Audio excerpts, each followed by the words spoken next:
তোমরা যারা রিক্সা বন্ধ করার জন্য উঠা বুড়া লাগছো, তাদের জন্য একটা কথা দাদা বুঝো। বাংলাদেশে বেশ্যাখানার অভাব নাই। হাজার হাজার নারী বেশ্যাখানায় প্রতিতলায় যায় বিক্রি হইতেছে। 300 ফিটে গেলে হয়। অলিতে গলিতে যেখানে যাইবে মদ গাঁজা ইয়াবা ঢাকা শহরের অলিতে গলিতে পাওয়া যায়। বেপরদার নারী যেভাবে চলার কথা না, তারা ওইভাবেই চলে, এটাও সম্ভব। এগুলা বন্ধ করা বাদ দেয়া, নিরীহ মানুষ, নিরীহ বেকার একজন মানুষ এসএসসি ইন্টার পাস করার পরেও সে রিক্সা চালায়।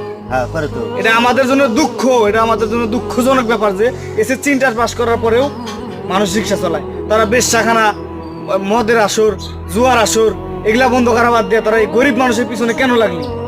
আবার বড় বড় একজন ডায়লগ দেশ যে না রিক্সা বন্ধই করতে হবে। কেন রিক্সা বন্ধ করবে? রিক্সাওয়ালারা হায়াত মৌত হলো আল্লাহর হাতে। রিক্সার চাপে একজন ছাত্রী মারা গেছে, কথা বুঝছো? রিক্সার চাপে একজন ছাত্রী মারা গেছে, ওটার হায়াত